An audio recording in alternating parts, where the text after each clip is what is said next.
আসসালামু আলাইকুম।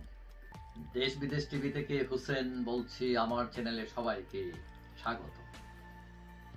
5 আগস্টের আগে প্রিয় স্লোগান ছিল জয় বাংলা, তারপর হয়ে গেল ইনকালাব জিন্দাবাদ। 5 আগস্টের আগে ভারত ছিল বেস্ট ফ্রেন্ড, তখন শেখ হাসিনাই ছিলেন ক্ষমতায়, আর ইউনূস সাহেব ক্ষমতায় আসার পর ভারত হয়ে গেল রাবিশ ফ্রেন্ড। এবং বাংলাদেশে এক ধরনের মানুষ ভারত বিদ্বেষী হয়ে উঠল, এবং সেই ভারত বিদ্বেষের পিছনে অনেক অনলাইন অ্যাক্টিভিস্টও জড়িত আছেন। পিনাকি, ইলিয়াস, কনক সরোয়ার, এরকম অনেকে। এখন মহান স্বাধীনতা যুদ্ধে 1971 সালে পাকিস্তান বাংলাদেশের শত্রু ছিল, বেস্ট ফ্রেন্ড ছিল ভারত। এখন ভারত হয়ে গেছে রাবিশ ফ্রেন্ড, বেস্ট ফ্রেন্ড হয়ে গেছে পাকিস্তান এবং চীন। এখন উত্তরার মাইলস্টোন স্কুলে দুর্ঘটনায় অগ্নিদগ্ধ হয়ে মারা গেছেন ইতিমধ্যে 30 জন। অনেক কোমলমতি শিশু এখনো মৃত্যুর সাথে পাঞ্জা লড়ছেন। বিশ্বের মানবিক মানুষেরা অশ্রুসিক্ত হয়েছেন সেই সংবাদ দেখে, এবং বাংলাদেশের এই দুর্দিনে সাহায্যের হাত বাড়িয়ে সবার আগে ছুটে এসেছে ভারত, যারা 1971 সালেও আমাদের বন্ধু ছিল। কথায় আছে বিপদে বন্ধুর পরিচয়। এখন ভারতের পাশাপাশি এগিয়ে এসছে সিঙ্গাপুর, তারা মানবিকতার হাত বাড়িয়ে দিয়েছে। কিন্তু বেস্ট ফ্রেন্ড পাকিস্তান কোথায় এই আমাদের বিপদের সময়? চীন কোথায়? এখন শোনা যাচ্ছে আজ বৃহস্পতিবার চীনের একটি মেডিকেল টিম ঢাকায় আসবে, সেখানে 5 জন চিকিৎসক থাকবেন, নার্স থাকবেন এই টিমে, এবং জাতীয় বার্ন ও প্লাস্টিক সার্জারি ইনস্টিটিউটের সাথে তারা ইতোমধ্যেই কথা বলেছেন এবং এসে তারা চিকিৎসা সেবায় যোগ দেবেন। কিন্তু বেস্ট ফ্রেন্ড পাকিস্তানের কিন্তু কোনো খবর নাই। তাদের পররাষ্ট্রমন্ত্রী একটি সুখবার্তা পাঠিয়েই খালাস। এখন সব দেশেই তো বিশেষজ্ঞ চিকিৎসক থাকেন, নার্স থাকেন। তারা কি চাইলে একজন চিকিৎসকও পাঠাতে পারতো না? 2 জন নার্স পাঠাইতে পারতো না? ব্যাপারটা এমন না। ব্যাপারটা এমনও না যে তাদেরকে আমাদেরকে কোটি কোটি টাকা দিতে হবে।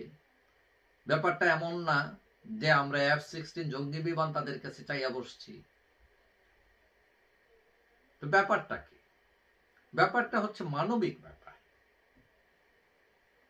আমরা যখন একজন বন্ধু অসুস্থ হয়, আমাদের দায়িত্ব হচ্ছে আমরা সেখানে যাই। এবং এই ক্ষেত্রে আপনি একটি F-16 বিমান দিয়ে আপনি যে বন্ধুত্ব যদি দেখান, সেখানে কেউ যদি একটা অসুস্থ রোগীকে একটা ডাব নিয়ে যায় দেখতে, তার মূল্য অনেক বেশি। এখন প্রশ্ন উঠেছে যে আমাদের এই যে দুর্দিনে, কষ্টের দিনে পাকিস্তানের যে ভূমিকা, তাতে তারা আসলেই আমাদের বন্ধু রাষ্ট্র কিনা? এখন পাকিস্তান আর্থিক সামর্থ্যের দিক থেকে বাংলাদেশ থেকে অনেক পিছনে। তারা হয়তো আমাদেরকে আর্থিক সহায়তা দিতে পারবে না, কিন্তু যারা বন্ধু রাষ্ট্রের প্রতি ন্যূনতম মানবতা প্রদর্শন করতে ব্যর্থ হয়, তারা কি আসলে বন্ধু রাষ্ট্র কিনা, নাকি মেকি বন্ধু? এখন সময় এসছে যে এগুলো যাচাই বাছাই করা। আমাদের দেশের কিছু মানুষ আছে, এরা মনে করে যে মুসলিম রাষ্ট্র হলেই এরা আমাদের বন্ধু। ব্যাপারটা কিন্তু সেরকম না। 1971 সালের মহান স্বাধীনতা যুদ্ধে অনেক মুসলিম দেশ কিন্তু আমাদের স্বাধীনতার বিরোধিতা করেছিল। বন্ধুত্ব এরকম হয় না। বন্ধুত্ব কাজ দিয়ে প্রমাণ করতে হয়। তো যাই হোক, এই যে দুর্যোগের দিন, সেই দুর্যোগের দিনে আমরা বুঝতে পারবো যে বন্ধু কি। বন্ধু শিখতে হলে কিন্তু পাটিগণিত শিখতে হয় না, এটা সূত্র শিখতে হয় না। এই যে শিশু মারা গিয়েছে, একজন শিশু তার মৃত্যুর আগ মুহূর্তেও সে তার বন্ধুকে চিনেছে। সে মৃত্যুর আগে বলছে যে বন্ধু, আমি জানতাম তুমি আসবে। সেও বন্ধু চিনেছে। এখন আমরা যারা বুড়ো আছি, আমরা যারা আমাদের যারা রাজনীতি করেন, যারা দেশ চালান, তারা ঠিক মতো বন্ধু চিনতে পারছেন কিনা, নাকি শুভঙ্করের ফাঁকির মধ্যে পড়ে যাচ্ছেন, এইটাও প্রশ্ন দেখা দিয়েছে। রাষ্ট্রের সুবিধার জন্য, রাষ্ট্রের উন্নয়নের জন্য, রাষ্ট্রের নিরাপত্তার জন্য বন্ধু চিহ্নিত করা, সঠিক বন্ধু চিহ্নিত করাও খুবই জরুরি। যাই হোক, সবাই ভালো থাকবেন।